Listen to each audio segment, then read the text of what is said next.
कि शाहरुख 90 के दशक के अंदर उनकी जो कार थी ब्लैक जिप्सी कार हुआ करती थी भाई, वो छीन ली गई थी। वो भी दोस्तों ईएमआई नहीं भरने की वजह से। दोस्तों हम बात कर रहे हैं शाहरुख के संघर्ष को लेकर, शाहरुख के स्ट्रगल को लेकर। 90 के दशक में जब शाहरुख भाई, आपको पता है कि मुंबई गए थे फिल्मों के अंदर काम करने के लिए, तो स्टार्टिंग में भाई वो बाहर ही थे, उन्हें काम भी नहीं मिलता था और बहुत सारी मूवीज़ में उन्हें भाई नेगेटिव किरदार निभाना पड़ा था। इस प्रकार डर, अंजाम, बाजीगर, उनकी कुछ ऐसी फिल्में जहाँ पर उन्होंने नेगेटिव कैरेक्टर निभाया था, जहाँ पर कोई हीरो उन फिल्मों में काम करने के लिए तैयार नहीं था। तो भाई शाहरुख ने नेगेटिव किरदार निभाकर अपनी जगह बनाई थी और स्ट्रगल किया था। और उन्होंने एक दिन कहा था कि एक दिन आएगा जब भाई वो मुंबई पर राज करेंगे। तो उसके बाद लगातार उन्होंने हार्ड वर्क किया। दोस्तों इसको लेकर उनकी जो को स्टार रही है और उनकी जो बिजनेस पार्टनर रही है जूही चावला ने एक इंटरव्यू दिया है, जिसके अंदर उन्होंने बताया कि शाहरुख बहुत टैलेंटेड थे। और जब शाहरुख स्टार्टिंग के अंदर इंडस्ट्री के अंदर आए थे, तो उसी समय जूही ने कह दिया था कि एक दिन ये बंदा बहुत बड़ा स्टार बनेगा। उस दिन उन्होंने अनाउंसमेंट कर दिया था और उन्होंने कहा कि शाहरुख उनके साथ राजू बन गया है। जेंटलमैन मूवी की भाई शूटिंग कर रहे थे। एक दिन शाहरुख सेट से आते हैं तो काफ़ी उदास थे और उन्होंने, शाहरुख ने बताया कि उनके पास एक ब्लैक जिप्सी जो कार हुआ करती थी, वो बेसिकली जो कंपनी है उन्होंने ले ली है। इसके पीछे कारण ये था कि भाई उनके पास पैसे नहीं थे उस ईएमआई को भरने के लिए। उस समय जूही ने कहा था कि एक दिन आएगा आपके पास ऐसी एक ब्लैक जिप्सी कार नहीं दोस्तों, पता नहीं कितनी सारी लग्जरी कार होंगी। तो भाई जूही ने जो कहा था वो बात आज सच साबित होगी।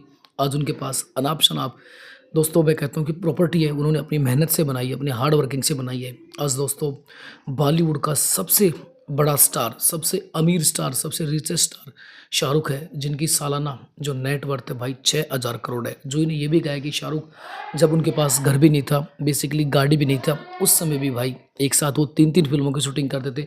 जो इन्हें कहा कि वो उनके साथ राजू बन गए जेंटलमैन की शूटिंग कर रहे थे, वहीं पर दूसरी वो दीवाना फिल्म की शूटिंग कर रहे थे और इसी के साथ उन्होंने दिल आसना है इस मूवी की भी शूटिंग कर रहे थे। यानी उन्होंने कहा है कि एक बंदा जिनके पास इतनी सारी प्रॉब्लम्स थी, लेकिन उसके बावजूद भी उसे कुछ करना था, एक साथ 3 फिल्मों की भाई शूटिंग कर रहा था। तो शाहरुख को आज लोग कहते हैं कि वो इतना बड़ा स्टार बना है, तो भाई उसने अपने हार्ड वर्किंग के द्वारा इतना बड़ा स्टार बनाया। आज कोई भी डायरेक्टर, प्रोड्यूसर उनको लेकर नेगेटिव बात नहीं कहता है। हर आदमी कहता है यार ये कितना बड़ा स्टार है, लेकिन जब भी इसको डायरेक्टर या प्रोड्यूसर कुछ भी कहता है करने के लिए अपने, तो दोस्तों ये एक्सेप्ट करता है, उनके अनुसार काम करता है। जबकि आपको पता है कि आजकल स्टार्स के भाई कितने नखरे होते हैं, लेकिन ये बंदा इतना हम्बल है। आज कोई भी प्रोड्यूसर, डायरेक्टर इनके बारे में नेगेटिव बात नहीं कहता है। इन्होंने कहता है कि जो भी आप रोल दे दो, जैसा भी काम दे दो, ये उसके अनुसार काम करके दिखाता है। भाई साहब इतना बड़ा रिचेस्ट, जिस बंदे की 6000 नेटवर्थ, भाई साहब मैं कहता हूँ कि एनुअल इनकम है, और कितना बड़ा स्टार, इतना बड़ा ग्लोबल स्टार, जिसकी fan following India plus overseas हर जगह है,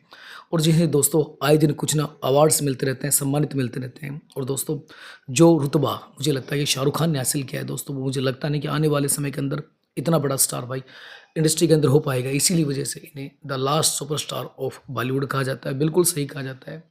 बहुत स्ट्रगल किया है और इस मुकाम तक आने वाले समय के अंदर पहुंचना, आज जिस प्रकार फिल्म इंडस्ट्री की हालत है, बिल्कुल भी भाई पॉसिबल नहीं है। बाकी शाहरुख के स्ट्रगल को लेकर क्या कहेंगे। और दोस्तों ये कहानी कैसी लगी कि आपने देखो, जब एक गाड़ी चली गई थी उसके बावजूद भी शाहरुख ने हार नहीं मानी और लगातार हार्ड वर्क किया, और आज उनके पास कितनी अनाप शनाप गाड़ियाँ हैं। तो भाई क्या कहेंगे उनके स्ट्रगल को लेकर। और शाहरुख खान अभी बिजी हैं, उनकी जो फिल्म आने वाली है किंग आने वाली है, उसके बाद पठान 2 आने वाली है, और उसके बाद टाइगर वर्सेस पठान भी अगली फिल्म होगी। तो दोस्तों बहुत सारी फिल्में उनके पाइपलाइन में। बाकी उनके स्ट्रगल को लेकर आप क्या सोचते हैं, लिखिए कमेंट बॉक्स में।